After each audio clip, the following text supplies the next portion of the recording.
Hope you're good tonight, Dave. You're going to have 14 pins in your chest like a voodoo dog. Over to you, Davey. Oh, Thanks, Derek. Good evening, everybody. It's great to be Hi, back Davey. again to do another Zoom presentation. I think it's about a year, just over a year since I did the last one. What I'm going to do in this presentation is similar to what I did last year, which is. I'm on a meeting. Can you hear me? Yes. yeah, some of them got their mic turned off. What? I don't know who it is. First dog's name when we were growing up. So I was a little kid. You had like a blondie coloured dog. What was it called? Oh God, I can't remember, son.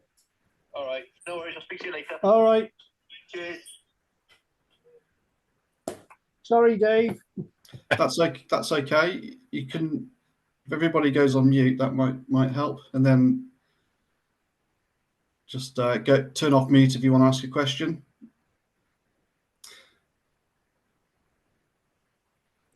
Okay, so what I'm going to do tonight is have a look at the trout season so far. Have a look at the flies that seem to work really well this season, and some of the ones that I think are going to work as we move further into the summer. Now, if you remember, just over a year ago when I did the last Zoom meeting, we talked about the season in 2024, and this season couldn't be any different.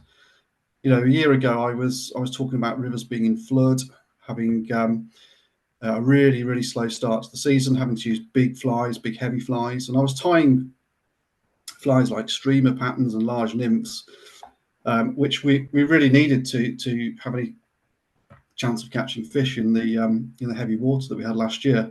Now this year has been completely different. We have had the driest spring for about 70 years. The rivers that I fish, that are all the rivers that are local to the Ludlow Fly Tying Club, the River Team catchments in Shropshire, are running lower than I've ever seen them before, and they've been like this for several months now. And combined with that, we've had some really hot temperatures. So it's been a completely different start to the season. It's been very challenging in many ways. But the key difference between this year and last year is that we've had some really fantastic fly hatches despite the low water, and some excellent dry fly fishing. Although, as I say, it's been challenging in that really low and crystal clear water. What I'm going to do, I'm going to start off with 3 flies that have worked very well so far this season and continue to on the rivers. And I mainly fish rivers these days. I don't venture onto stock still waters very often at all. But in the middle of the summer, when it gets really hot, and you know, eventually it gets so hot that it's that the rivers really start to suffer in the heat, I tend to venture up into the mountains and fish the upland lakes in North Wales and Mid Wales, and that's where I'm going to be heading this weekend actually. So I'm going to also tie a few flies that I'm expecting to use this weekend up in the mountain lakes. So hopefully that will be a selection that's going to interest the trout and the greylie anglers on rivers and wild lakes in this session. So first fly I'm going to tie is a very small pattern. It's a midge pattern tied on a size 20 barbless dry fly hook. It's worked very well, very consistently this season. The trout have been feeding very hard on very small flies, so midges, and more recently aphids, and they've been quite selective as well, and very spooky. So they tend to be very shy of large fly patterns. So this is one that has really worked consistently and caught some of the biggest fish for me this season. All the flies I'm going to tie tonight actually are on the same model of hook, albeit in different sizes. And so the pattern of hook I'm using is a dry fly barbless black nickel hook, and I'll just show you there what model I'm using. It's the fish on dry fly hook, so you can see that there, and you can obviously get those hooks online. Very good quality. I tend to use them pretty exclusively for all my tying. So I've got a size 20 hook in the vise. Just make that a bit clearer. And I'm using tying silk. This is Ultimate Tying Silk, again by Fish On, and this is the olive colour. Doesn't really matter what colour you use for this fly. You can use black, but the original pattern that this is inspired by, which is Glen Pointon's Zipper Midge, uses olive thread, and it just works quite nicely actually. So I will stick to that. So just tie the thread onto the hook. When you're cutting this silk, the best way to do it is to have some very sharp scissors, and pulling it very tight, the tag, you just slide the scissors through it, and it cuts like a razor blade. The worst thing you can do is start chopping the scissors like that, because it will just not cut through the silk, and it will just make a mess of the end of it. So that's the first tip. I'm just going to put a layer of silk on to about just over halfway down the shank of the hook. What I'm doing here is I'm using a size 20 hook, but I'm going to tie this fly very short. It's a very tiny fly to imitate those very small midges. And this is where it differs from the original Zipper midge. The original, I think, is tied on a size 18 curved hook, and it's tied the full length of the hook. So it's a bigger fly, but my version is a lot smaller. David, any chance you can zoom in a bit closer on the hook?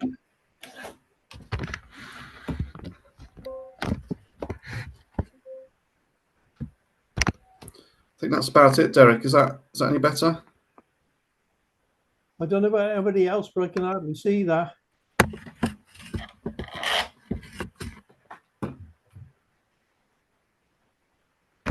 That's a little bit better, but Let me try this.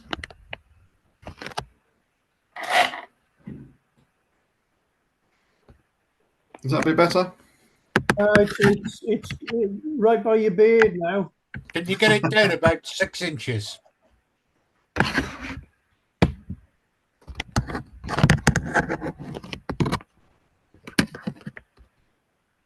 That'll have to do, Davey. Okay.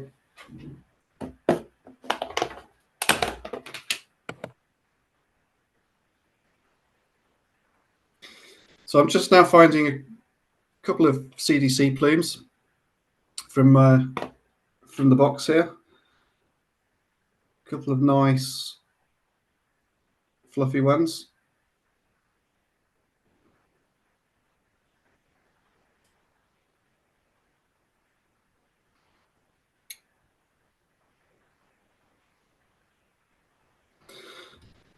I'm just going to line the two up back to back, so they're absolutely in line with each other.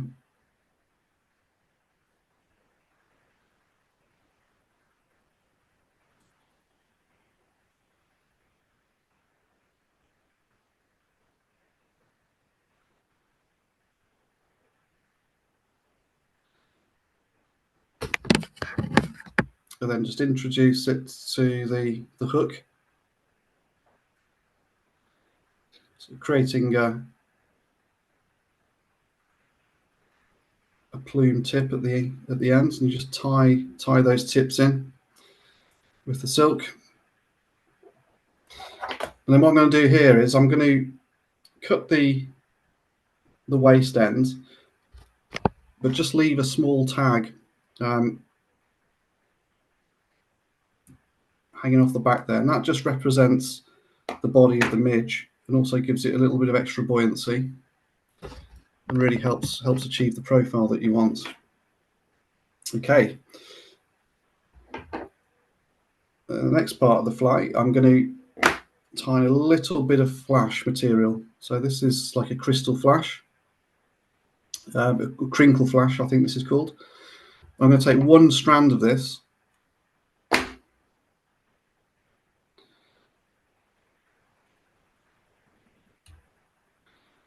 And I'm just going to tie that in at the back of the wing. A few turns of thread, locking that in. As I say, I'm not going very, very far back beyond halfway down that hook shank. And I'll just cut that end just beyond the curve of the hook.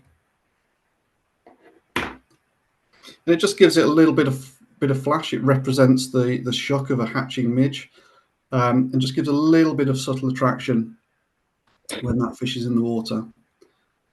And then the main body here, I'm just going to come back up towards the wing, just using touching turns of this thread. Then over the top of that tag end towards the thorax of the fly. And then as a last touch to this, which is actually an extremely simple fly to tie, I'm going to take a piece of dubbing. This is Spectra dubbing. It's number 294. It's a really nice sort of deep orange color. And I'm taking literally just one fiber of that dubbing, tiny amount, because this is an extremely sparse fly if it's going to be most effective. And I've just dubbed that one strand of dubbing onto the thread, and I'm just going to come over with overlapping turns there, just behind the plume tip of the CDC, to create a little thorax, and then pull the CDC plumes back,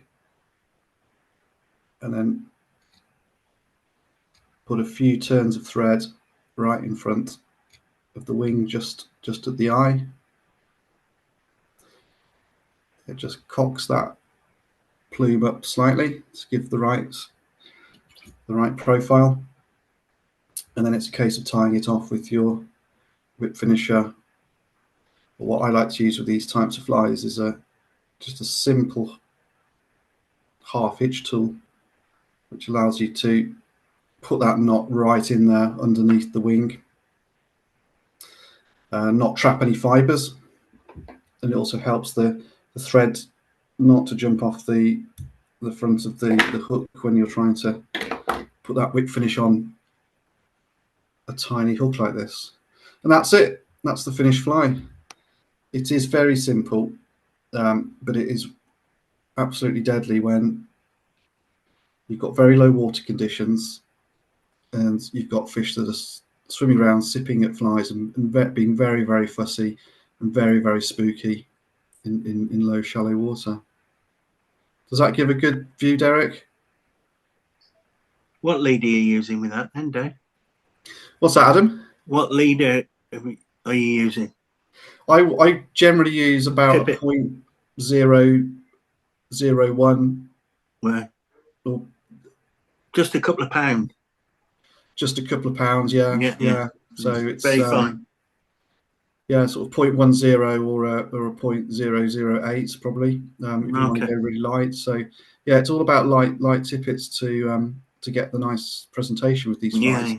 Generally a long leader as well, so I'll use at least a 15-foot.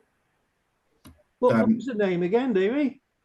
This one's called the Sipper, Derek. It's a variation of a fly that Glen Pointon developed many years ago. He calls it the Sipper. This is just my version of it.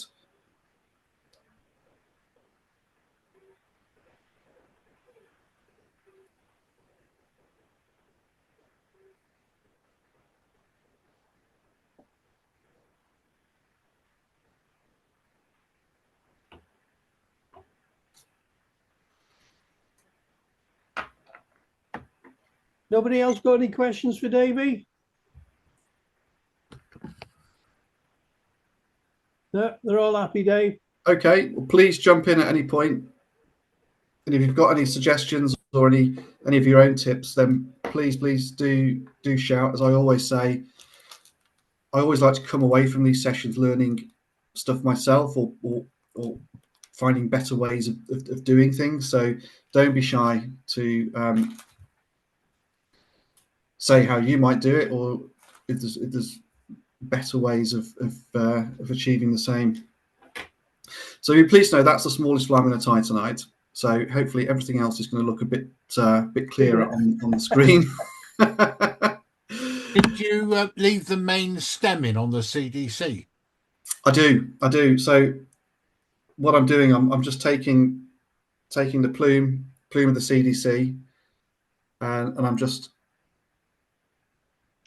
pulling everything forward and just tying in the plume with the stem and everything else attached to it. I do something a very similar pattern to that, but I always cut the stems out. So sweep all the CDC sides back, pinch the stems out, and then when you tie it in, I'll show you. I got one here tied up earlier on a size 20.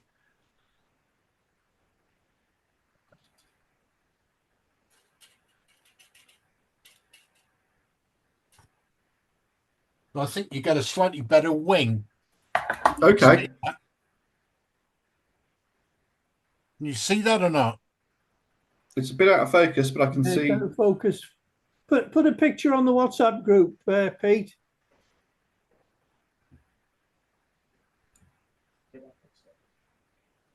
But I cut the stems out, probably because I don't need to, but I just seem to got into a habit of doing it. Yeah. I don't know where I saw that originally, but it wasn't my idea. I'm just copying someone else.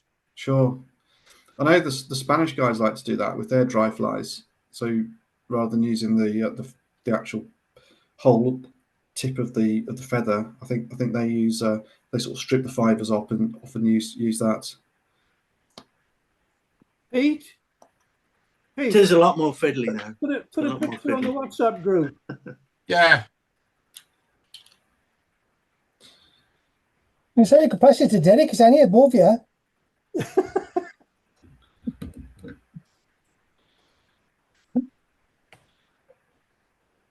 So on the rivers just around about now, I've noticed the blue-winged olives have really started to appear, and we've had some really good hatches of those these last few weeks. The fish have really started to switch on to them after the mayflies. And a lot of my fishing this time of year is done in the evenings, so I work all day full time. Plus, in this hot weather, I find that either evenings or early mornings are the best time to go when the heat has disappeared. So I tend to be out on the river for about maybe a couple of hours on an evening, between about 7:30, 8 o'clock and 10:30 at night. And at that time, that's when you see a lot of these olive spinners appearing, landing on the water, and the fish really starting to feed on them. This fly is the one I use most successfully, and it's kind of developed over the years really for me, but the basic sort of pattern has stayed the same. But what I'll do is I'll tie you the pattern that I'm currently using that's got one or two little tweaks to it this year, just to help how it sits on the water and just to help visibility, because one of the things that you find fishing in the evening, and one of the things you find when you're using a lot of the standard blue-winged olive spinner patterns is actually seeing the thing on the water. I mean, my eyesight has deteriorated a bit since last year, so I'm now having to use the close glasses to tie any flies. But in the evening, especially when the light's fading, you can have real trouble seeing a fly in the water. So this one gives a bit of visibility, and also provides some buoyancy on the water as well. So it's not just sinking out of sight and getting drowned. So I've got a size 14 hook in the same model I just used, the dry fly hook, and I'm just using orange tying silk.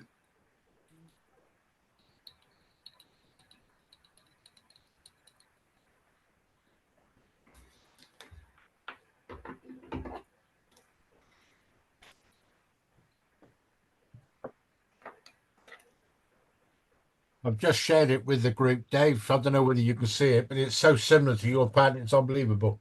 It does. Yeah. I just saw it. Cheers, Pete. Okay, so the next part, after we put the silk on, I'm just taking this to 2 millimeters back from the eye of the hook, and I'm going to put a parachute post in. So this is the key really to allowing you to see this fly in the evening as the light fades. And often you get lots of foam on the water and other bits and pieces which can make your fly quite difficult to distinguish. And it's amazing how the light, how quick the light changes in that evening period, and how how a fly can go from being quite visible on the water to a couple of casts later really struggling to see it. So this one, in this color, this is a chartreuse color, I find stays visible for longest. Right into the dark as well. It's almost like it glows like a light.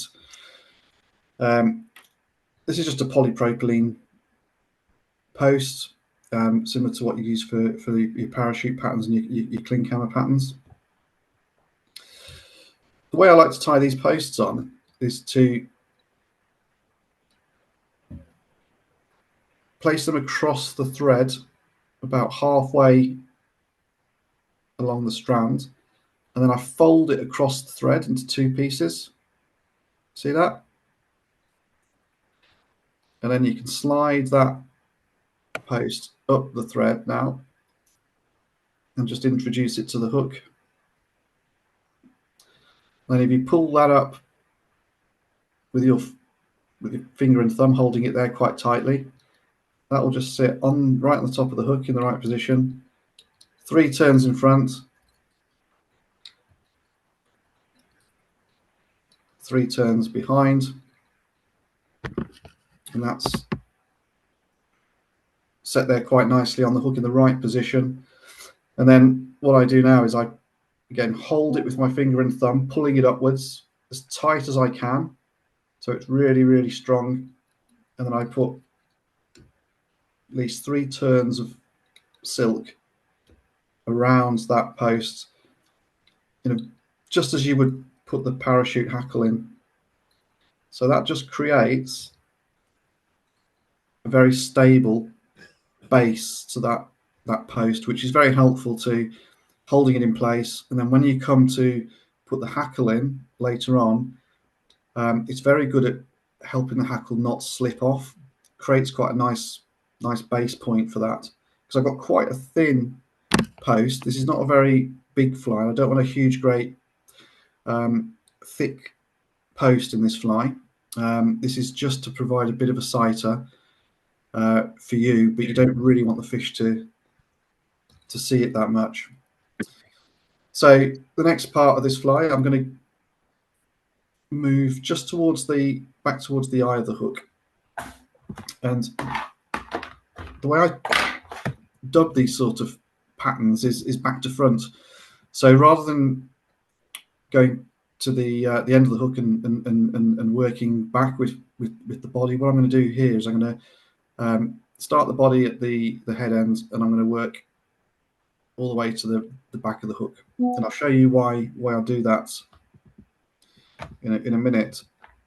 So I'm just going to put some very fine dubbing in this one. I've got a box here of very fine dry fly dubbings. These are the ones from Semperfli, which are extremely fine and quite water repellent as well, which is quite handy for dry flies. I'm going to use the red color here.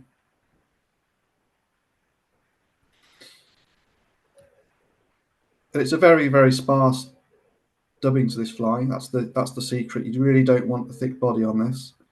So a very light dubbing onto the thread there.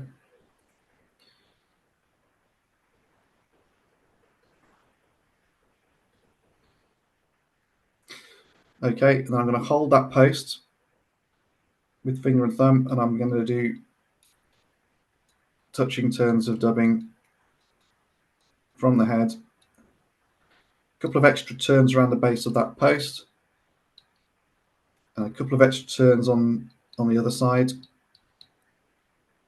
Just helps create that slightly thicker thorax, which is quite prominent in the natural insect. And then just carry on down towards the end of the fly. Very, very sparsely dubbing that.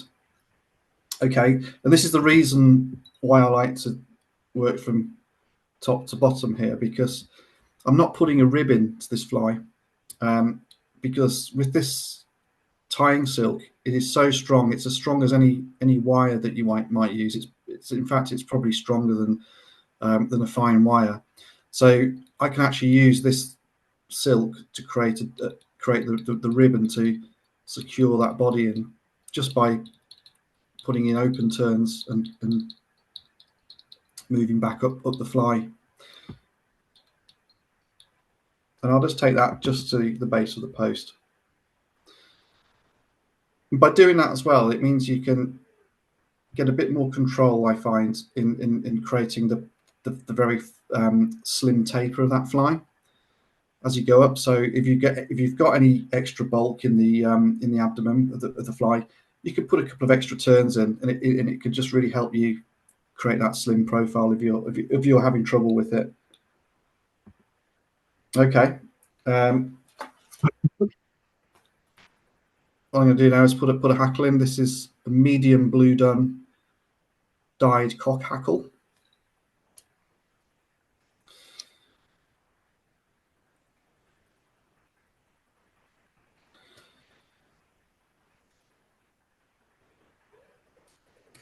And whilst these spinners are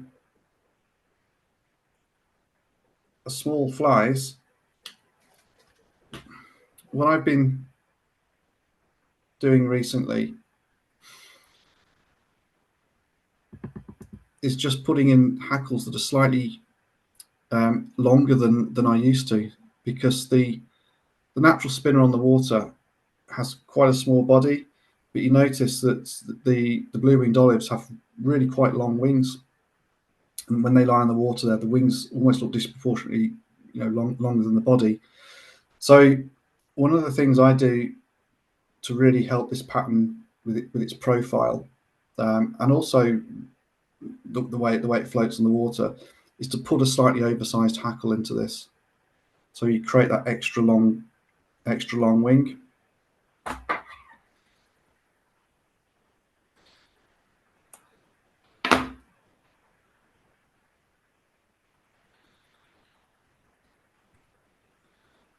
So just tie that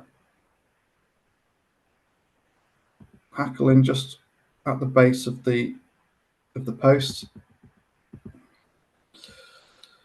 Try not to snap it off like I've just done.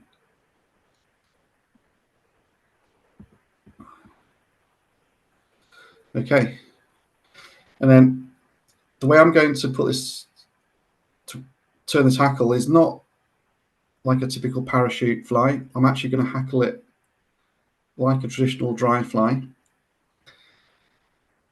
just around the hook shank.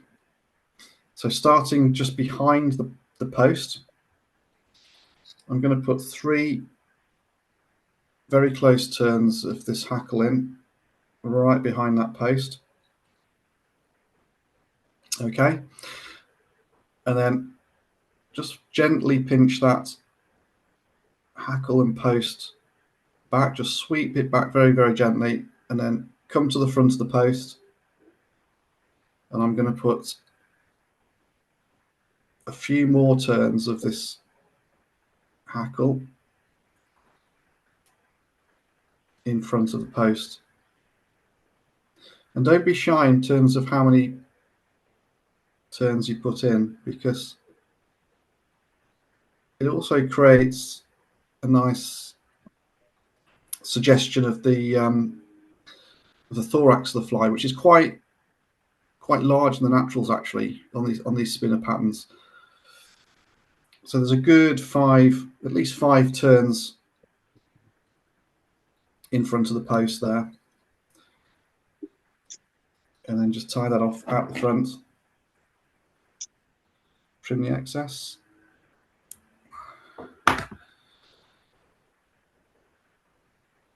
And just tidy the head up, sweep those hackle fibres back. Okay.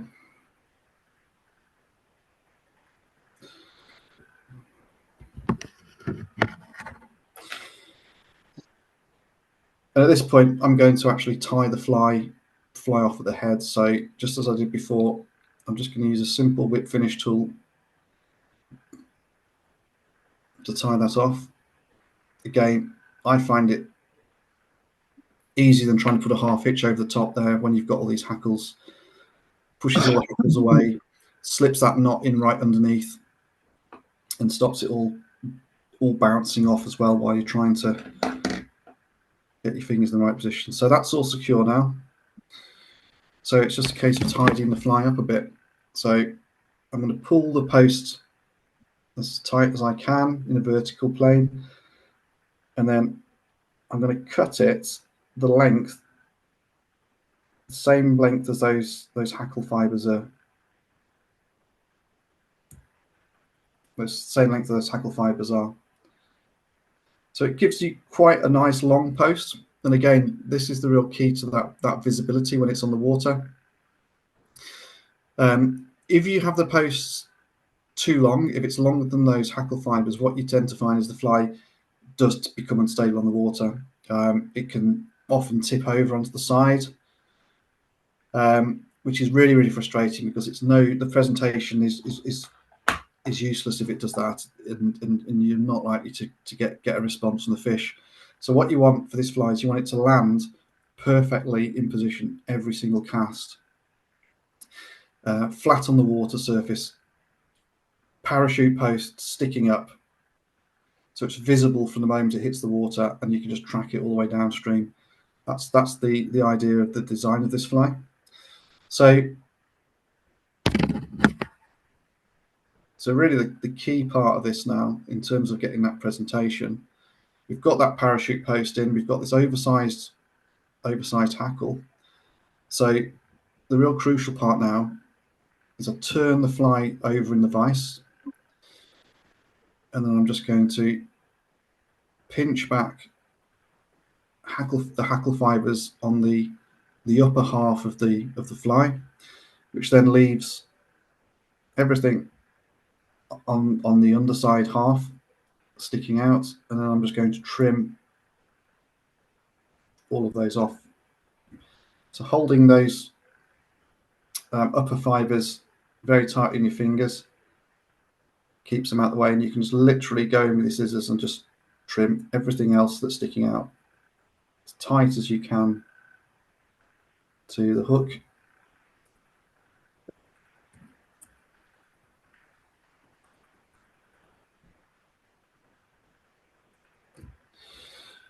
And when you let it go, you end up with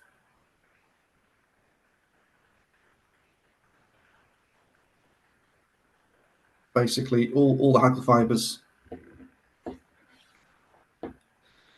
on the one side, and then it completely flat underneath the fly there.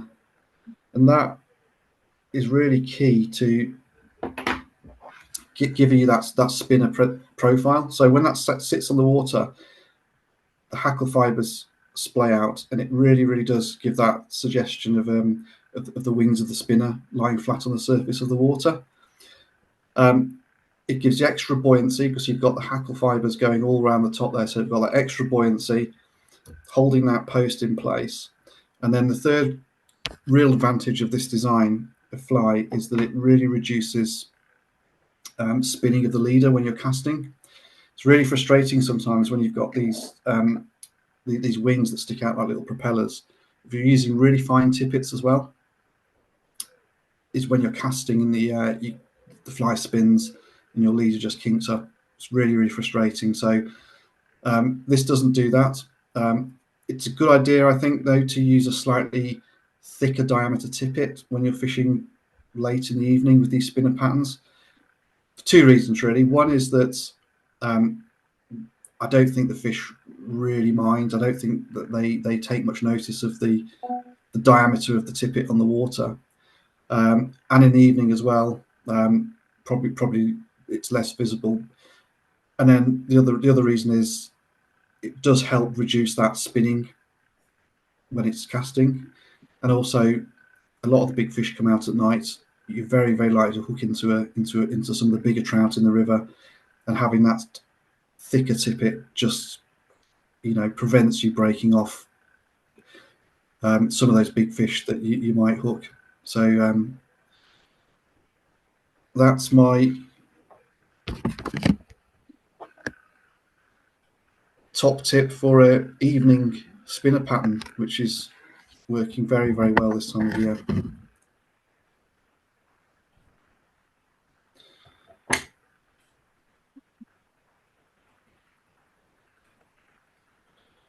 Just show you a close up of that.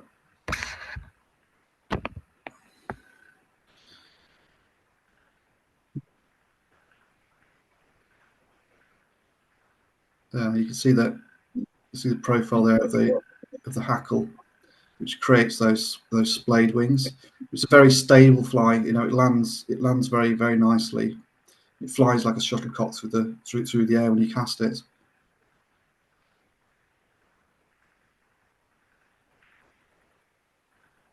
Nice. Any questions? Any tips from anyone? I think they're all happy with that, Davey. Yeah, good.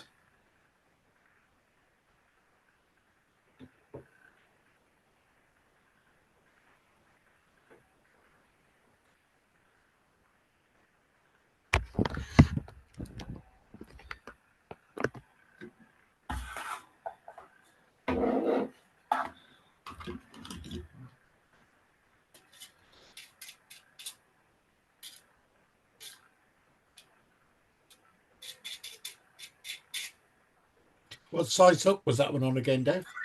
14. This one was I tied this on a 14. You got any smaller on it? Which is bigger than I'd normally use. The reason I did it on a 14 is just to make it a bit easier for you guys to see it. What do you normally fish? I would normally fish a size 16 or a size 18.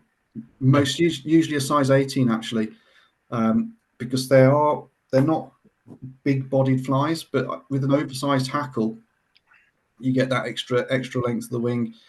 So a 16 is fine.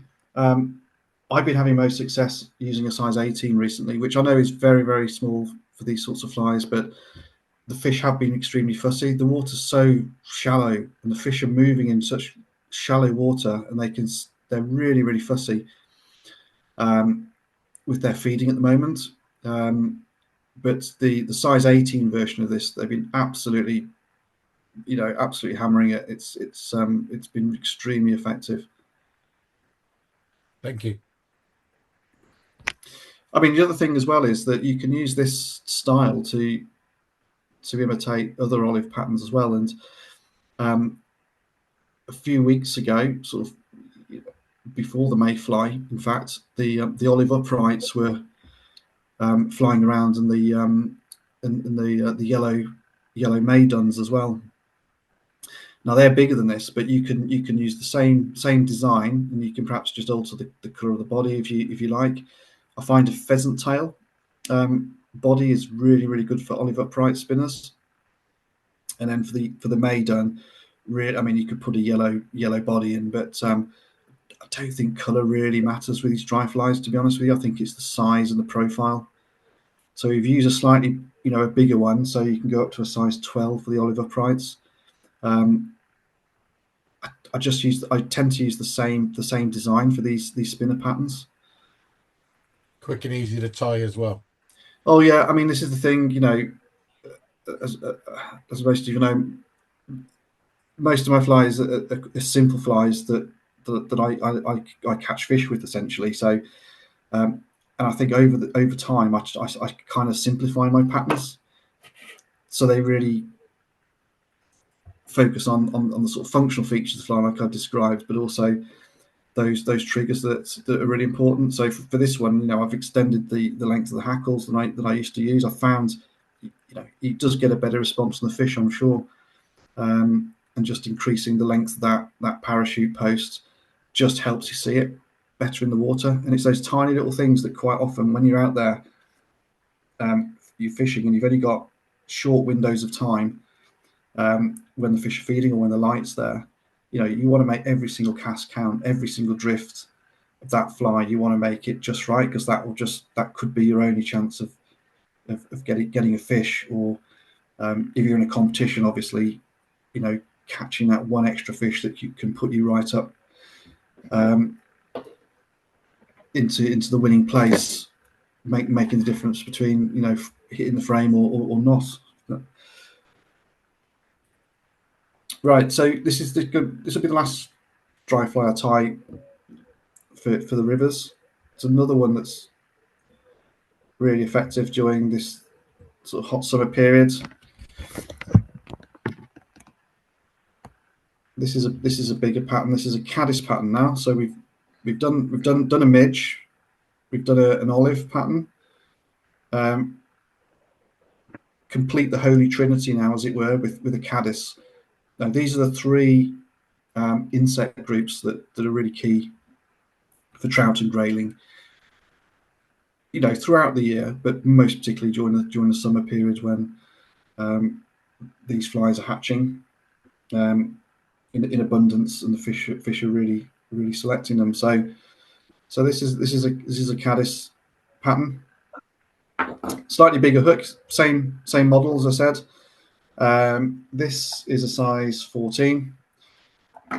Like a lot of these flies, you can vary the size of it to match the size of the insect that's on the water, but I tend to use the same basic design for pretty much every caddis hatch. Just vary the size.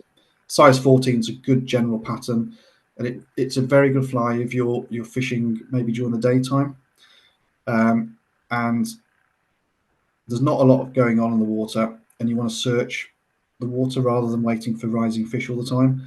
It's a very, very good fly for bringing fish up speculatively if you're sort of searching around, and the water's very low.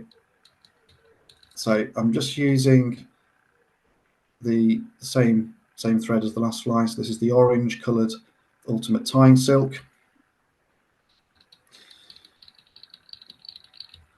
Just introduce a layer of silk. So about halfway down the shank, just before the point. This is another fly that I'm going to tie short in terms of its dressing.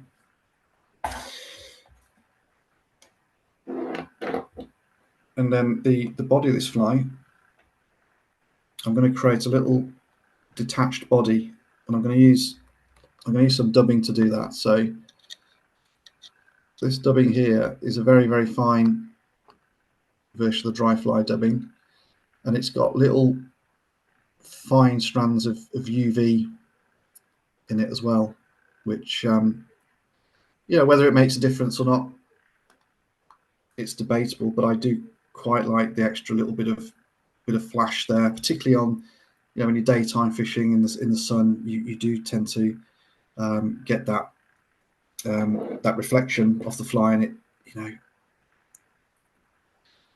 sure it does catch the trout's eye and just cause that trigger response. So this dubbing is, I think it's called laser dubbing. I bought it off eBay from this unknown site, and it was and it came all the way from China. It took about 2 months to arrive. It was dead cheap. I think I bought 4 packets of it for about £2. I had to wait about 2 months for it to arrive. I completely forgot I'd ordered it, actually, and it arrived in this little package. And but it's fantastic. It's really nice dubbing. It's got this little bit of UV in it. And I think the best way to do it is just go onto eBay and just search for dry fly laser dubbing, see what comes up. There's probably a lot of different suppliers that do it. So I'm going to take a small pinch of the dubbing out.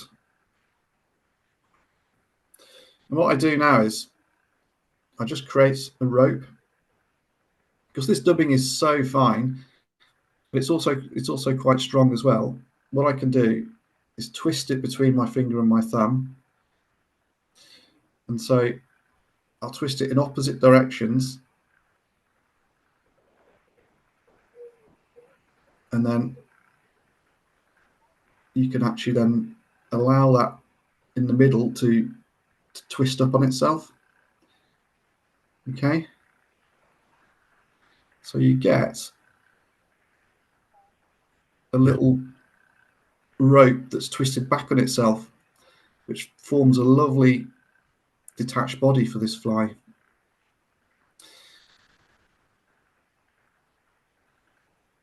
So I'll just lay that onto the hook. And in terms of length, I want that to be just beyond, about a millimetre or so beyond the bend of the hook. So it's a very, very short detached body.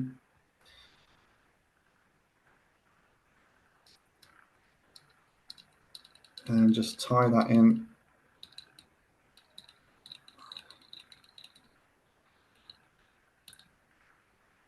About halfway down the hook shank. Just trim off the excess there. And I do call this the semi-detached caddis because it's got this sort of detached body, but it's a very, very small, short detached body on this one.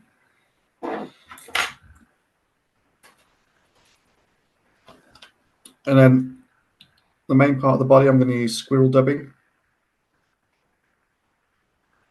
This is just natural grey squirrel. Let's take a pinch of those. And dub that onto the thread.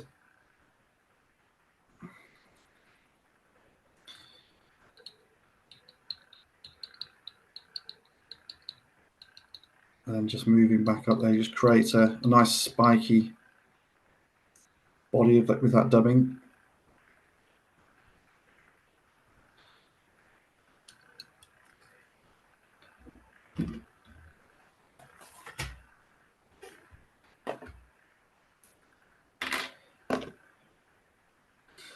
And then for the wing of this fly, I'm going to use CDC.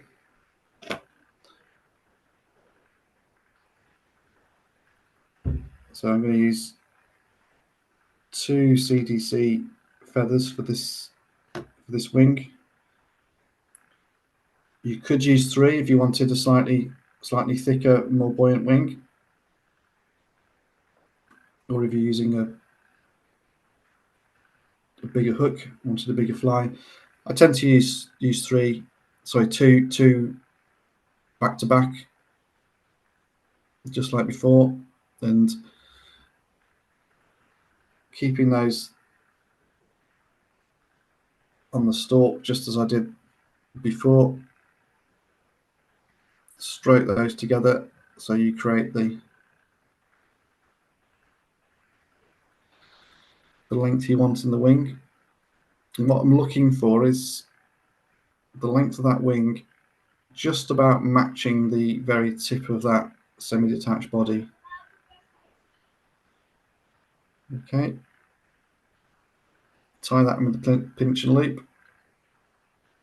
A couple of loose turns, and then at this point you can just check all the proportions of the fly before you commit to locking it all in. So you can sit back now, have a look at the wing, check it's the right length, check it's in the right position, and then when you're happy with it, I think I'm happy with that, just finish off with a few very, very tight turns, locking that in place, and then you can trim off all those excess ends.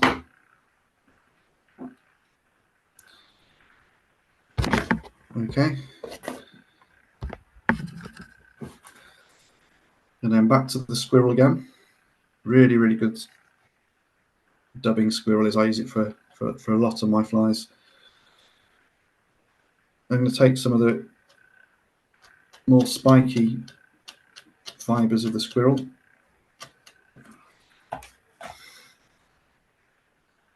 and just dub those onto the thread.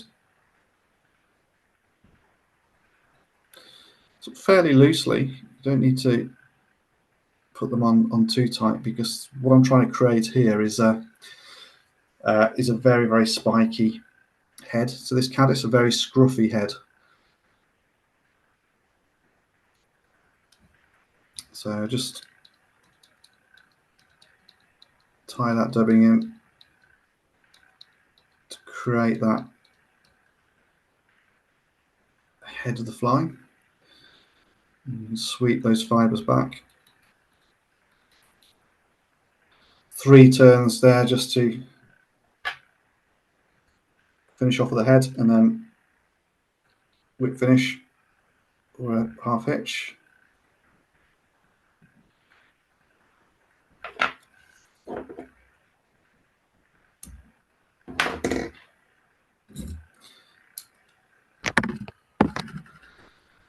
And at this point, you can actually tease out some of those squirrel fibres at the front of the fly to create a really leggy looking fly. So this squirrel fur, it does do the same job as a hackle if you wanted to use a hackle on this fly.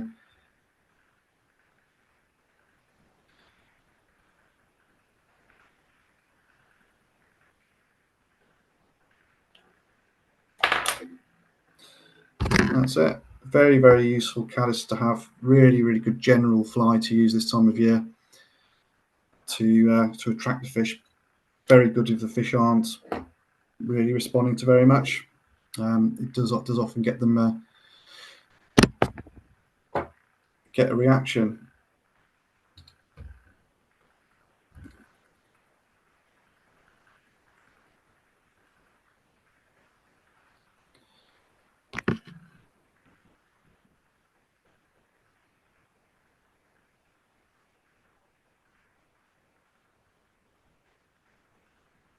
Lady Davy. Anyone got any questions about this?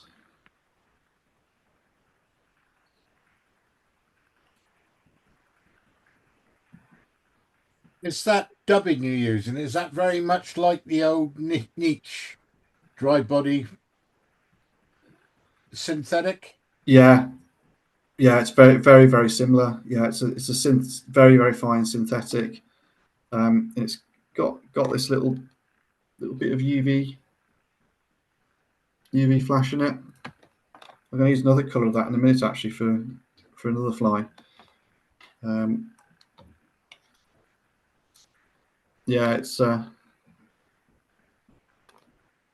nice colour as well. It's a sort of very, very light sort of tan, pinky sort of tan colour. Really, really, really nice colour for these. Okay.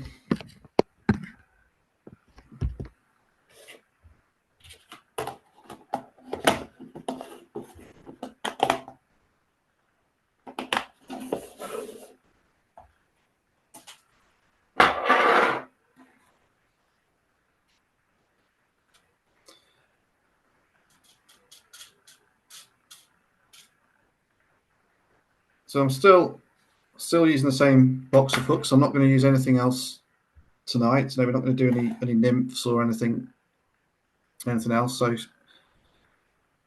into the vise, another dry fly hook. This time it is a size 14.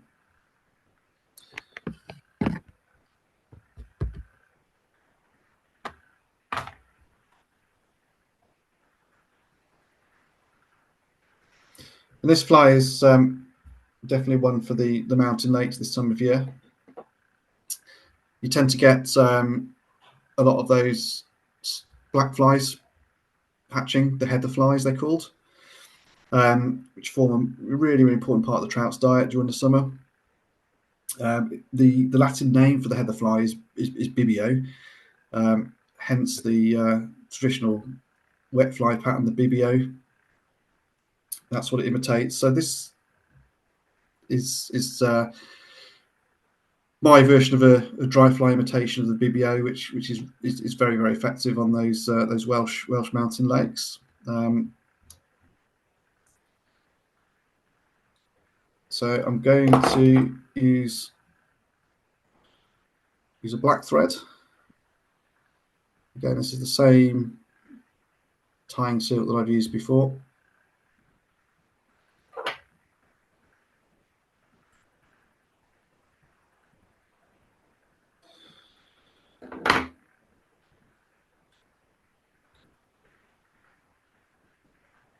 Just moving to around about this, no further down the hook shank than the hook point for this one. It's quite similar in its initial design to the caddis I just tied, with that semi-detached type body.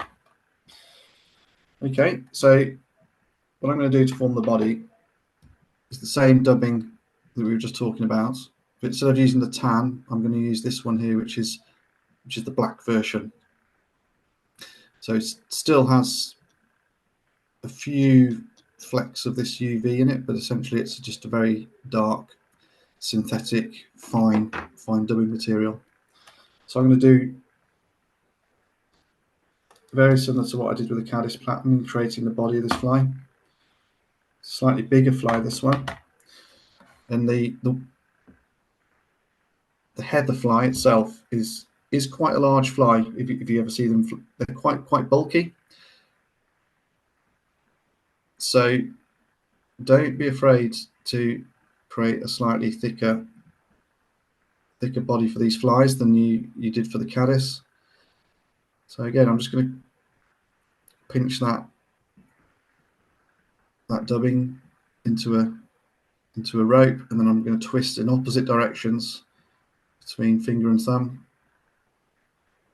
so twisting it quite tight. And then once it's got tight, you can then bring your two fingers and thumb together, and it will just twist back on itself. And then if you hold those two ends together, you've got that twisted rope.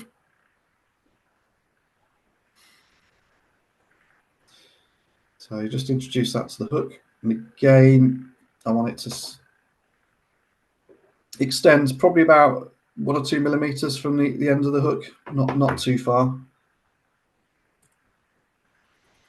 Just pinch and loop that in place, tying it back to just beyond halfway down, as I say, around about in line with the point of the hook.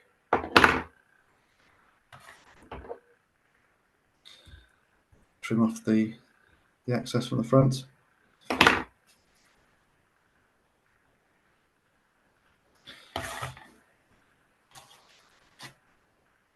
Okay, and then to create the body of the fly, the next part, I'm just going to use some natural seal's fur in a couple of colours. So I'm going to first start off with some black, dyed black seal's fur. So I'll take a pinch of that, just a small pinch really, just dubbing that onto the thread.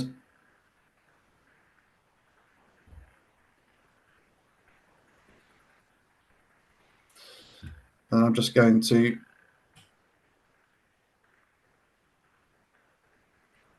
twist that on.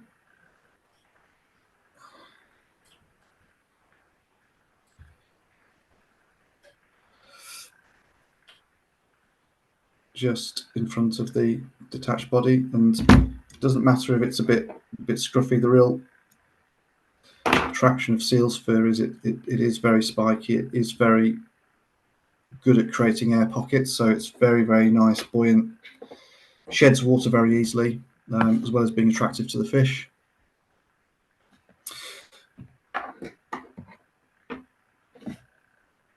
And then I'm going to create some legs. So with the heather fly, one of the really key predominant features of heather flies, if you ever see them flying around, or you ever see them on landing on the water and struggling on the surface, one of the most prominent features of them are these long legs coming out the back. So they have two quite long back legs. So I'm going to represent those with some knotted pheasant tail fibres.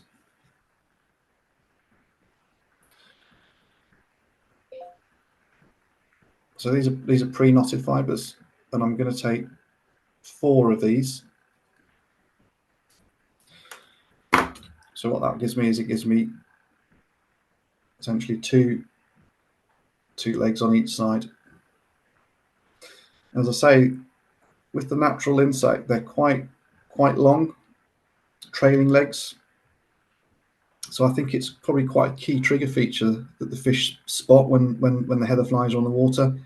So we'll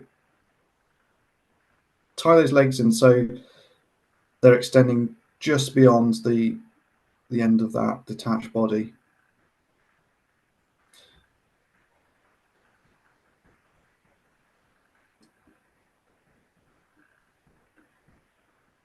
So I pinch and loop and then secure them tightly. You can then just make sure they're in the right position. So ideally 2 on either side, but after a few casts and a few fish, they probably end up all over the place, and it doesn't really matter to the fish. But so once the legs are in place, I'm going to put another bit of seals fur dubbing, and this time I'm going to put bright red. This is called Bibbio red, which is very, very apt for this fly because the natural insect does have very, very prominent red joints in the legs.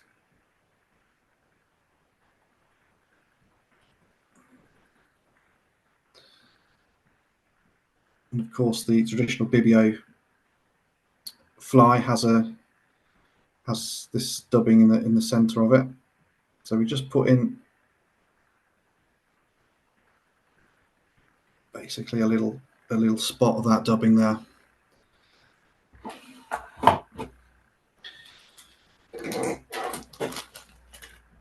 Okay, and then to the wing of the fly, I'm going to use dyed black elk hair first of all. So the design of this fly is going to be based on a half hog dry fly.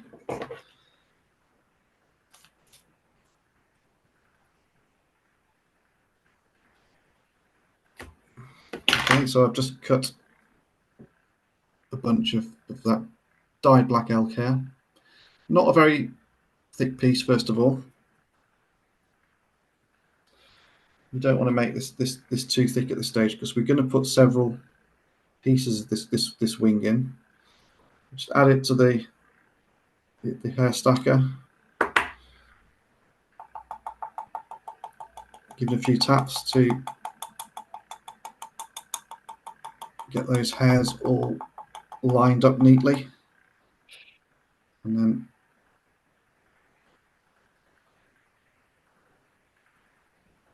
I'll just take those out. You can see they're ready to go.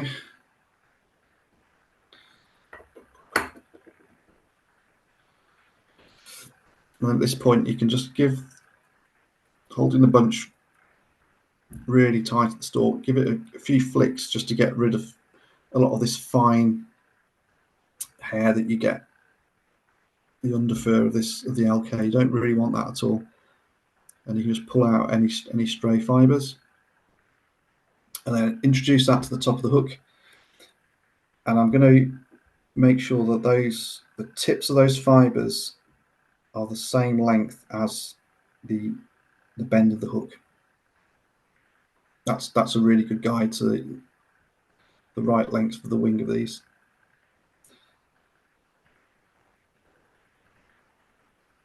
So I'll hold that in place. give it a pinch and loop, making sure that they're all sat on top of the hook. And then I'm going to give it 3 or 4 quite loose turns, first of all. And then once you've done that, still holding those fibers as tight as you can in place with your finger and thumb, then you can start putting extra pressure on. And I'm going to put in total 10 turns. And I'm getting really tight now with my turns to really lock that in place. And that gives a really secure hold. This is really tricky actually with this tying silk and this elk hair. You're basically bringing together one of the strongest fly tying materials that there is, which is the tying silk, and one of the most brittle and fragile fly tying materials, which is the elk. So you've got to be really careful about the tension that you put in this, because if you go in too tight, you'll just cut through that elk hair really, really easily. So going in there with loose turns first of all, and then gradually increasing the pressure is the way to do it. Okay, and then I'm going to hold that bunch, hold those tips there, and just trim it off as close as I possibly can.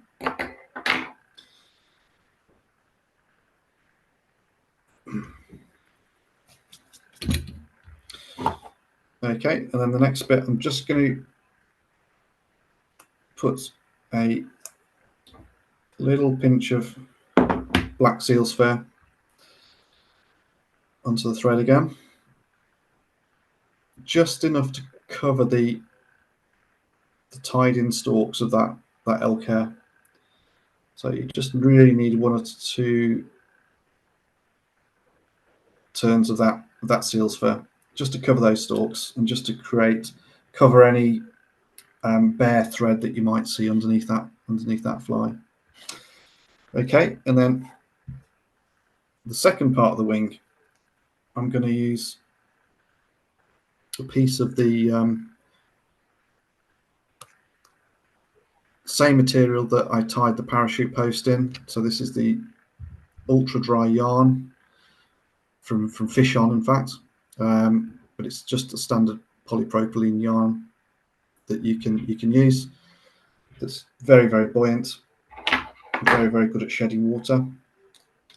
So I'm just going to choose a strand that isn't too thick. So I've essentially comes in quite a thick rope. So I'm just splitting those fibers until I get a nice thickness that I want. And just trim that off.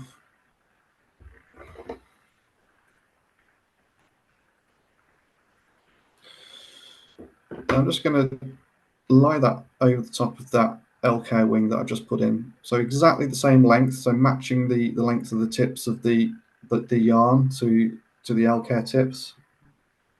I'm just going to do a pinch and loop to tie that in.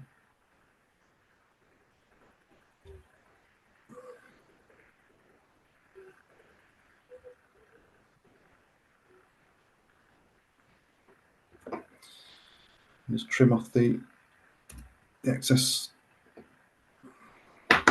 Okay. And exactly the same sequence as I did before. Another small piece of black seal's fur, just enough to cover that bare thread where I've tied in the yarn.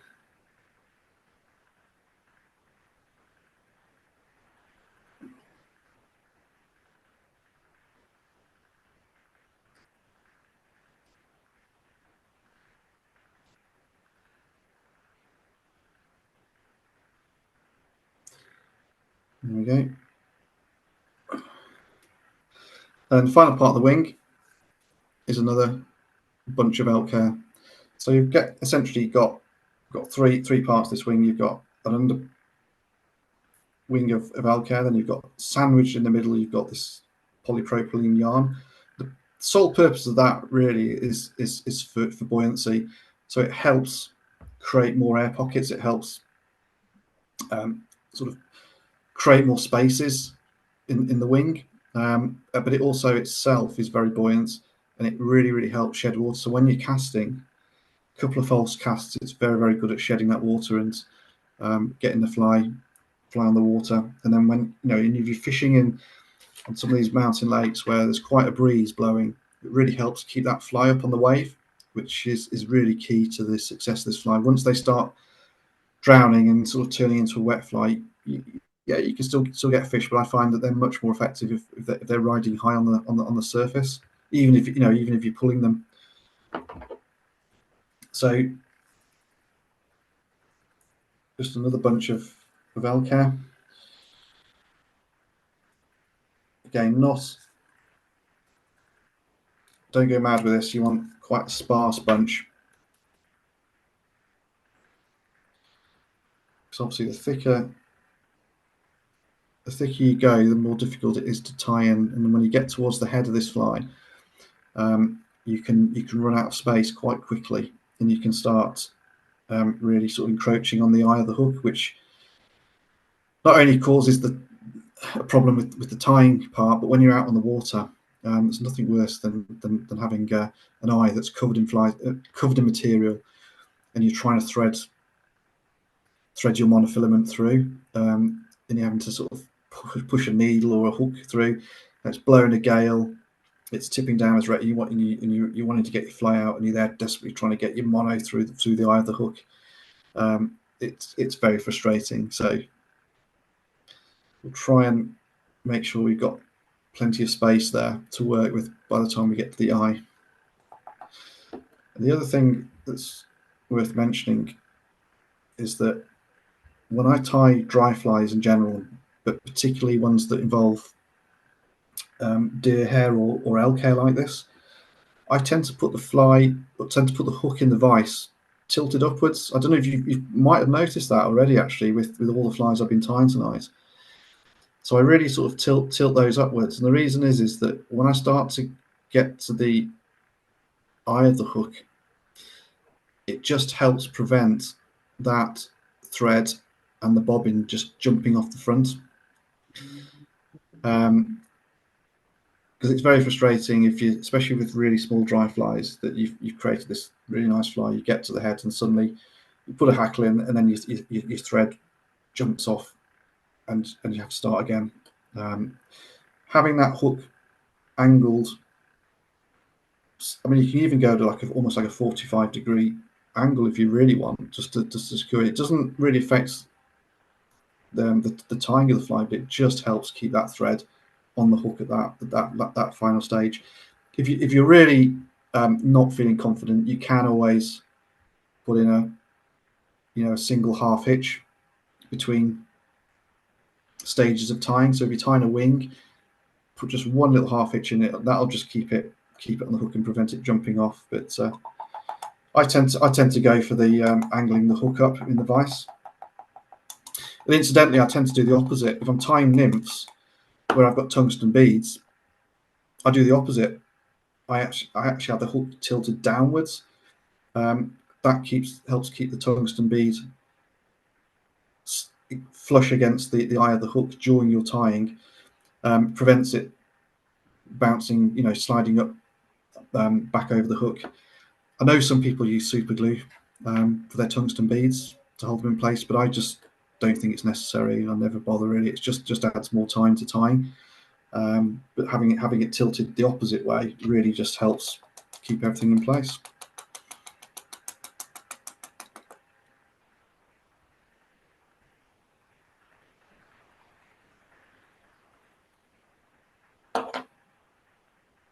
This is what often happens with these hair stackers. You don't manage to get all the fibers out in the first go, so I'll just do that again. Drop them into the stacker, give them a few taps.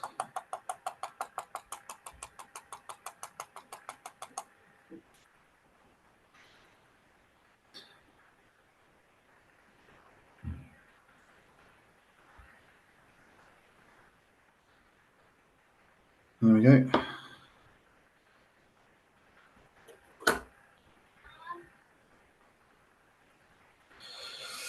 And again, give it a little brush just to get all the fine underhair out. Check that you're happy with those fibres. They're all lined up. That looks good. And then I'm just going to introduce those. So once again, the tips line up just about the same as the previous layer of wing. And then it's a case of a pinch and loop to secure those fibres in. 3 or 4 quite gentle turns to stop you cutting through those hair fibres, and then you can start to put in some much stronger turns. And you can really, with this very, very fine silk, you can put multiple turns in without bulking up, which is really, really helpful, particularly for this type of fly. Okay. And then this is the bit where you really benefit from having the hook tilted up in the vise here. When you trim those hair fibres off right at the front, this is the point where the bobbin often jumps off and all your wings just fly everywhere. So hopefully it won't happen, but it often does. But I like to be able to trim it really, really tight,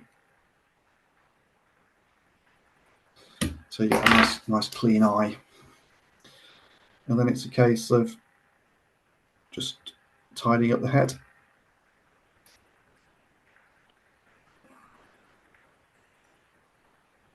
With a few more turns.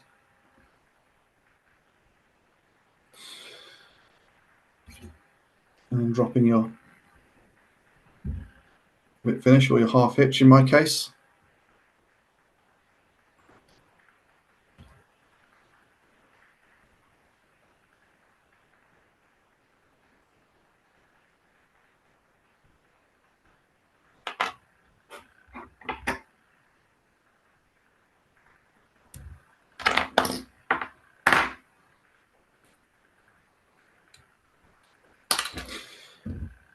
And just a finishing touch, what I like to do is just comb out some of that seal's fur. So what you can do is if it's gone a bit bulky, you can just comb it until it creates the right profile that you want. And it's really good to tease those out, because it just gives the impression of those extra legs. It also really improves the buoyancy. If you stroke them upwards into the wing, it just creates a lot more air spaces. It takes floatant really nicely, and it really does help it stay dry when you between casts, and also sit on the water. And you can even fish it like a static dry fly, and then if you don't get a response, you can pull it back like a wet fly. It'll sit on the top, and very, very often that's what attracts the fish, and you'll get a really, really aggressive take as you're pulling it through, but you're not drowning the fly under the water when you do it. So I'm sure I'm going to be fishing these over the weekends and hopefully catching some nice wild brownies. Can you see that okay? Mm-hmm.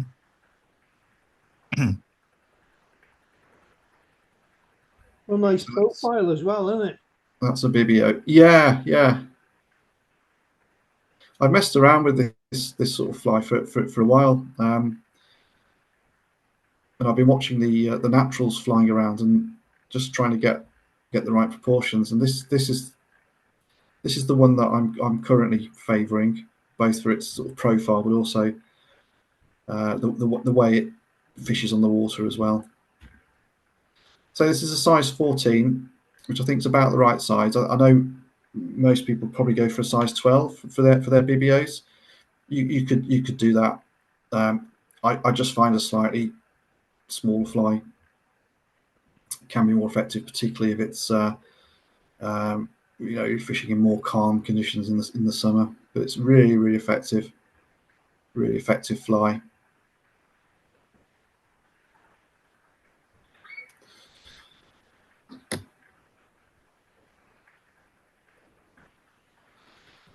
So staying on the same theme, I'm going to tie another fly that complements this really, really nicely. And what I tend to do is perhaps fish these two together sometimes.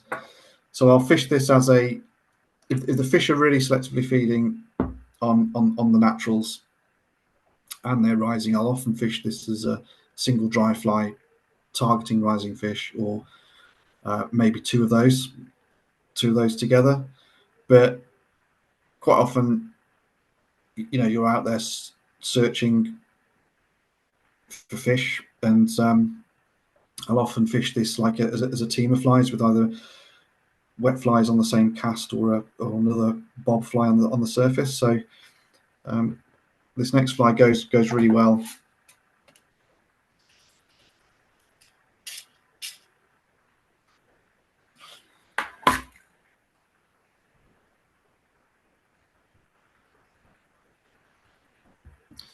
We've got a size 12 hook in now. Again, it's a slightly bigger fly, this one. Size 12 dry fly hook.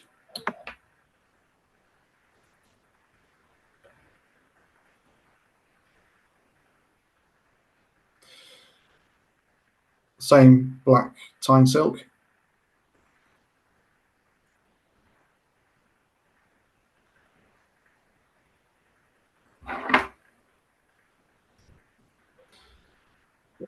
Just create a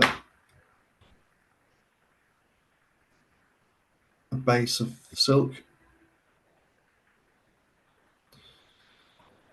And back up to the front. Okay, this fly is it's based on a Zulu, you know, traditional wet fly pattern. Really, really effective for brown trout. So it's a bit of a cross between a Zulu. So it's got the red tag and the black color for the body, but it's also based on the design of like a sedgehog fly. So it sort of combines the two. So I call it a Zulu Sedge-hog, basically.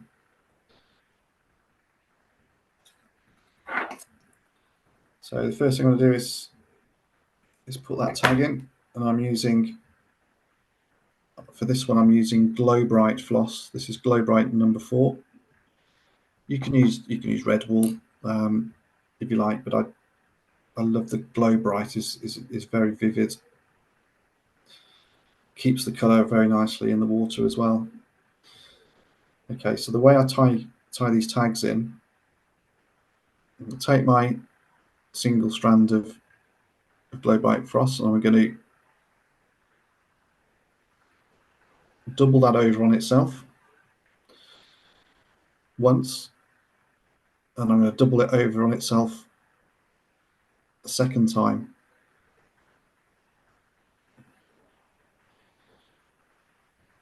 Okay, and then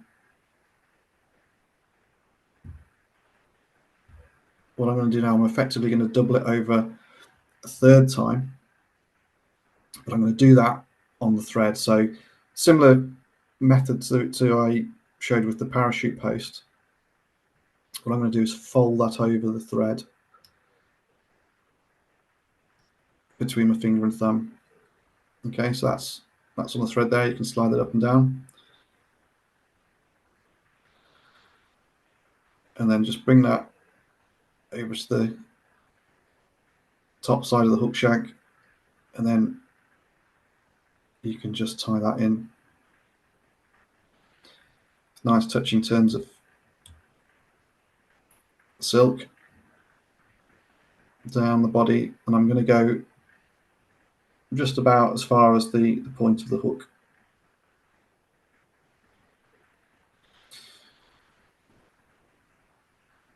And the good way about this is you get a really nice neat underbody, but it just saves wastage as well. You know, if you get the length right. This is a bit longer because I was demonstrating how to prepare it for the camera, but you can actually get get the length just right, so you haven't got any waste to trim off the front, You can minimize the amount you trim off at the back here. So it just saves the material as well as being a nice, neat way of doing it. I'm just going to trim that tag off so it's the same length as the bend of the hook there.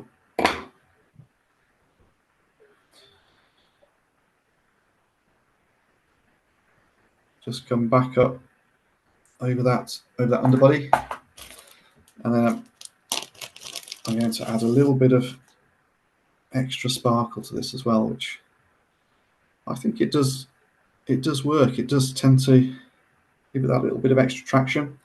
So this is angel hair, it's called. It's just like a very, very fine pearlescent material. So each strand is very, very fine.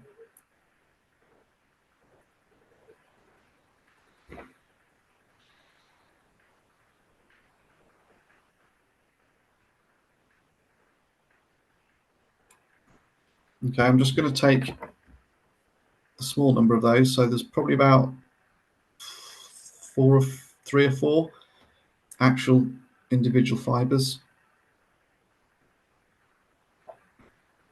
And I'm going to do exactly the same as I did with the tag. I'm just going to then fold that over itself onto the thread, and I'm going to tie that in exactly the same way as I did with the tag, just over the top of it.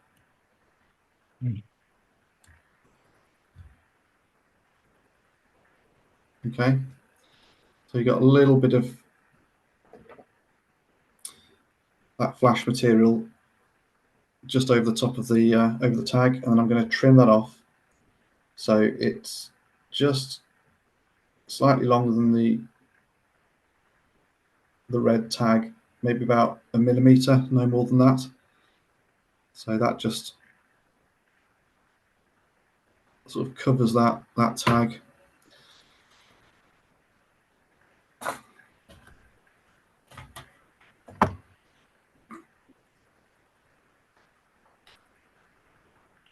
As I say, I find it just gives a little bit of extra subtle attraction, particularly when you're fishing in bright sunny conditions. I just find that pearl flash really, really effective. It does seem to get the fish's attention.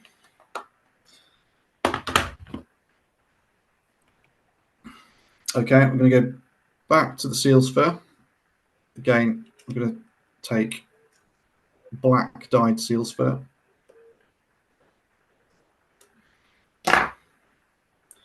Always natural seal's fur, I don't use substitute seal's fur.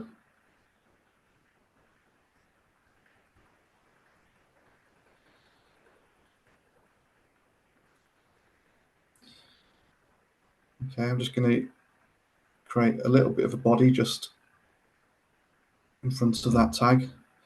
Don't want to go too far because we're going to build up several layers of wing, like a standard sedgehog pattern. So we need plenty of space to work up. And then at this stage, before I start putting any wings in, what I'm going to do is I'm going to put a few legs in as well. So just like the Bibbio fly that I tied, I'm going to take this black dyed knotted pheasant tail, and I'm just going to put a bunch of these leggy fibers in. And the reason I'm doing it at this stage is it means that I can keep the fibers trailing at the back of the fly in a nice way, and it sort of keeps them in position better. If you put in all the wings first and then you put the legs in towards the front of the fly, what I find is that after a while, after a few fish or after a few casts, the legs can stick out at all different angles, although they break off much easier. So by tying them in so they're much further down the back, they can lie in place better, and they just stay in place and don't snap off so much. So I've got about 6, insects have 6 legs, so let's go for 6 fibers. And I tie them in so the length of them is just sort of 3 millimeters beyond the tag. So where these are single knotted fibres, and what I tend to do is measure the knotted part of these fibres, line them up to the end of the tag of this fly. So where that pearl fibre sort of extends to, line up those knots, and then you've got about 3 millimeters of leg sticking out the back, and that I find just gives the perfect length profile for this fly when it's finished.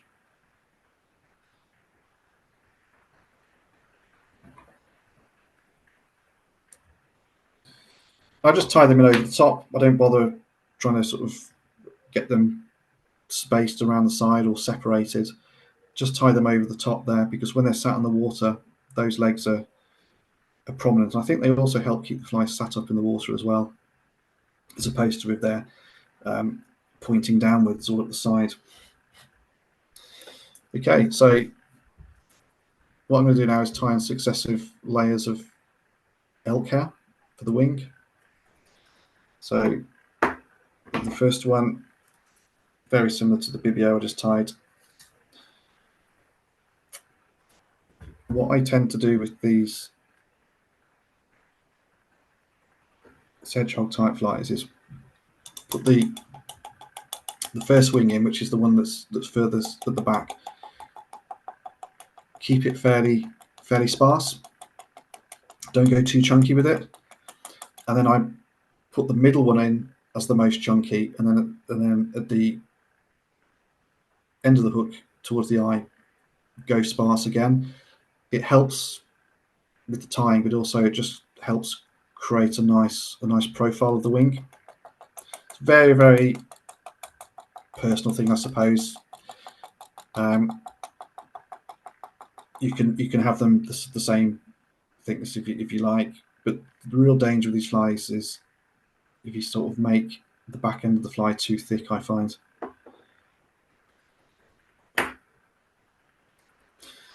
So I've just stacked those fibres up, clean them up, introduce them to the hook, and I'm going to make sure the tips of the fibres are just about in line with the tag of the end of the tag of the fly. So not as long as the legs, just exactly in line with the tag of the fly gives you the right profile. Pinch and loop, loose turns, and then gradually getting tighter and tighter and tighter. 8 or 10 good turns of silk is perfect, and then trim off that waist part.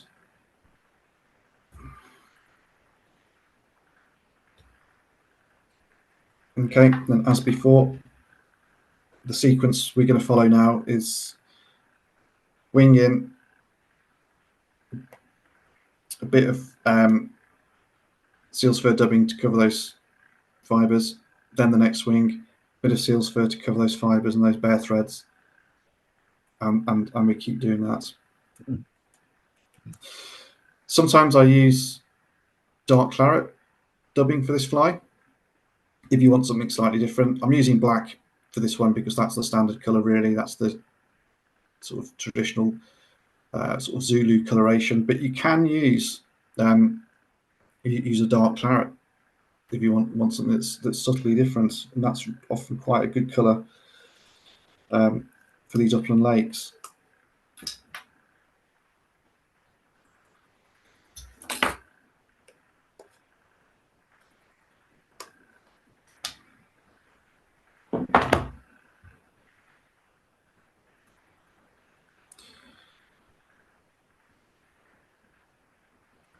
So just a little bit of seal's fur to cover everything up.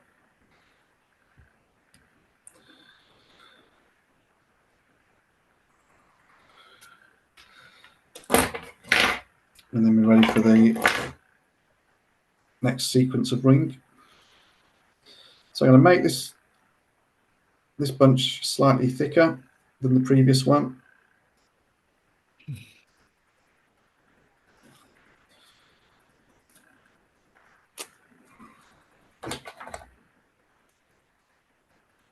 brush off any fine bits into the hair stacker.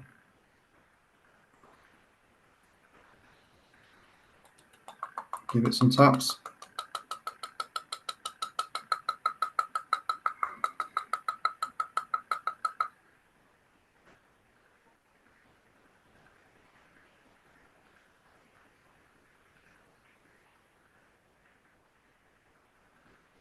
There we go, that was lucky.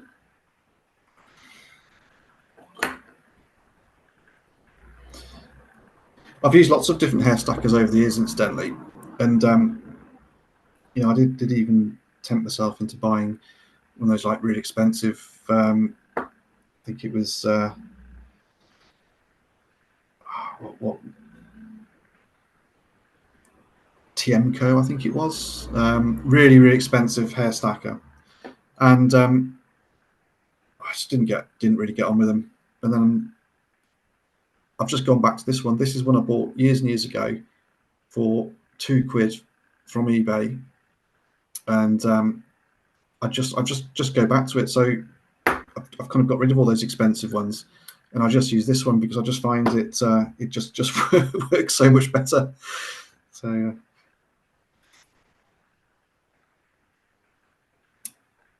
so introduce that to the hook, and then line up the tips of the fibers exactly in line with the previous bunch. That's very important, so you get the right profile as you move up. Loose turns get much tighter.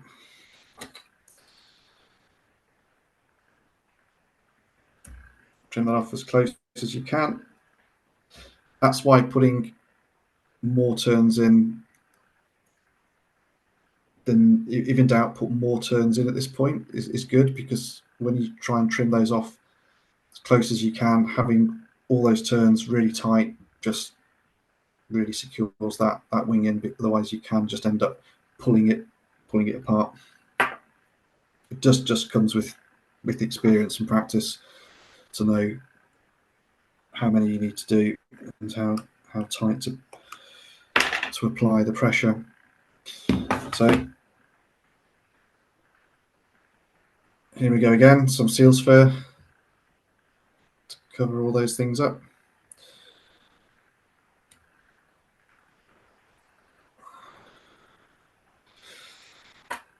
And then another piece of hair, elk hair.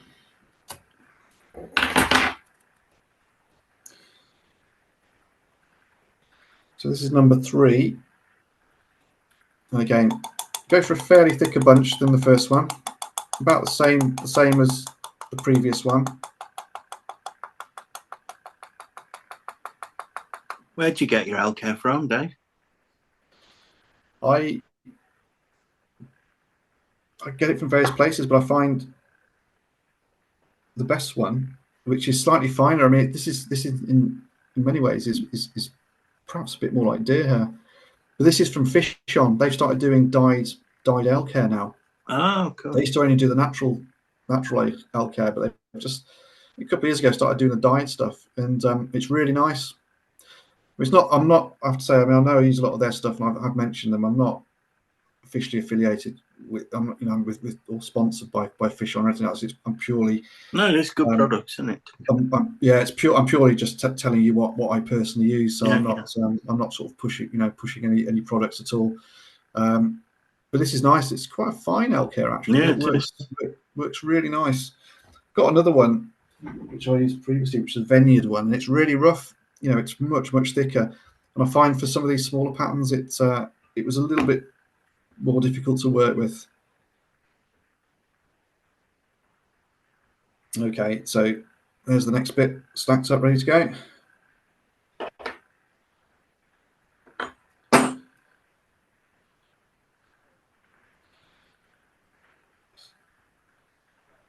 It's a really good idea to be quite fussy at this point. So I like to, anything that sticks out, I like to pull out and get rid of. And if I'm not happy with the way that is those tips are lined up, I'll chuck it away and I'll do it again. Because if it's not all lined up, the finished fly just doesn't look right. So again, line those up so they're exactly in line with the previous bunch. Pinch and loop, loose turns, get really strong turns in, at least eight turns, and then that's really nicely secured, so you can chop that off nicely.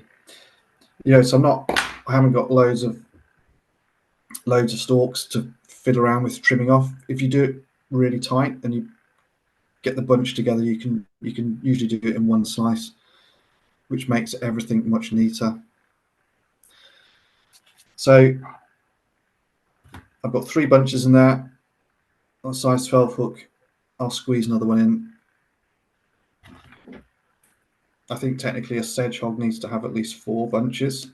I know the original one has one at the back end as well, but I've substituted that with the red tag and the sparkle.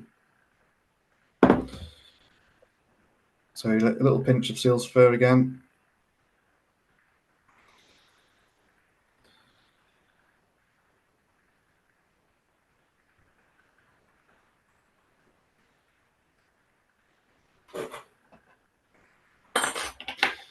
And then we do our last bunch of elk hair. And I'm going to keep this bunch a little sparser than the previous 2. So just like the one at the ends.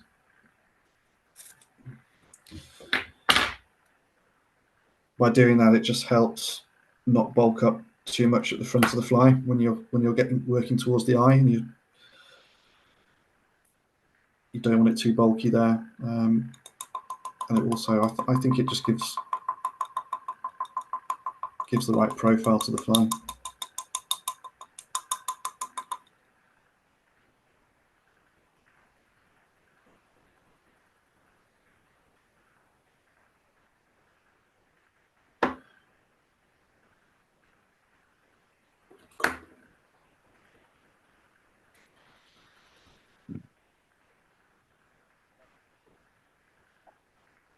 And that's okay. I know I'm really fussy about this, but that'll do. Again, line it up exactly to the tips of the previous bunch, and then a gentle pinch and loop. 1, 2, 3 loose turns, and then we can start putting more pressure on. 4, 5, 6, 7, 8, 9, 10, and I'm really putting pressure on now. Okay, the sort of pressure I'm putting on now would bend that hook and probably snap it if I wasn't holding it. And if I was using standard tying thread, that would have snapped ages ago. I'm really pulling that tight, and it just locks everything in position perfectly. And I'm going to cut that off really tight. And you can see that what I've got there, I've still got a good part of the eye of that hook protruding. Very easy with this style of fly to just mess up when you get to the end. And there's nothing more frustrating when you're out on the water fishing with these things, to have a lovely tied fly, lovely tied sedgehog in your box, and then you come to take it out, you come to tie it on in a howling gale on your boat or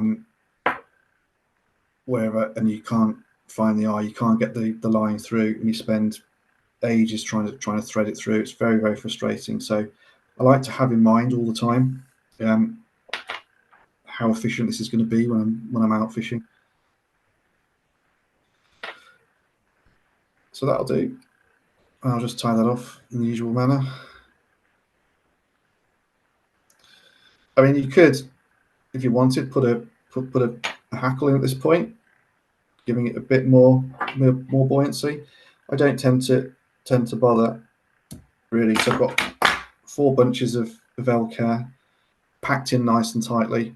Got all that seal's fur, creating all those nice air pockets. We've got loads of material now to work with, so I'm going to brush it out as much as I can and comb it through the L-care. And when you put a bit of floatant on that, whether you use gink or whatever product you use, you know, it absorbs that really nicely, and it sheds water very well as well when you're actually fishing it. I find this style of fly, this sedgehog or hedgehog style flies, are pretty much my go-to fly when fishing the wild lakes of Scotland, Wales, or anywhere else really. They fish brilliantly. They float like corks. Very easy to maintain, and they're extremely attractive to the fish. They really do draw those trout in when the fish are, you know, looking up at the surface, which they are, you know, 99 times out of 100 during the warmer months.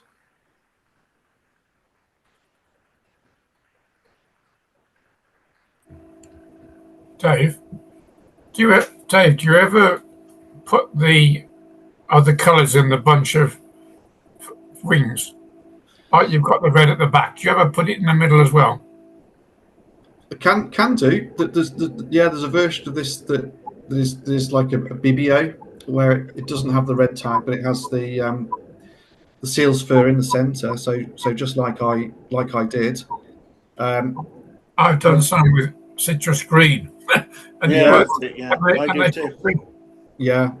You could do these in all sorts of colours. This is the black and red Zulu version that I call it. This is probably the one I go to mostly, and I usually fish this as the top dropper. So if I'm fishing a team of flies, I usually put this on the top dropper position, so it's like a bob fly. Really effective in that sense. I'll just get my box, and I'll just show you some of the other colours that I've got in that style. So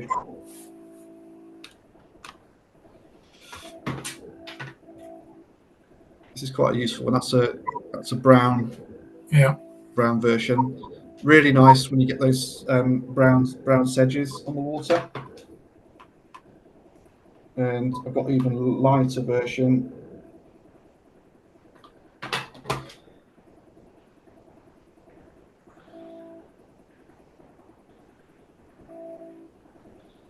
So that's an even lighter version of it.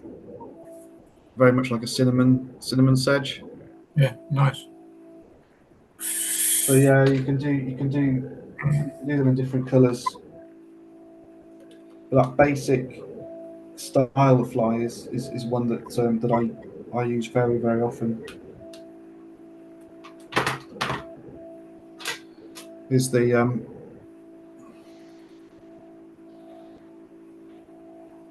more traditional Bibbio version, I suppose. So that's got the red seal's fur in.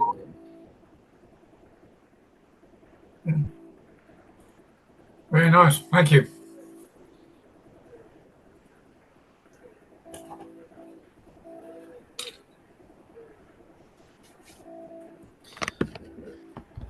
So that's it for me tonight. Has anyone got any questions, any comments to make? Any helpful advice for me to take away? Good session. Okay.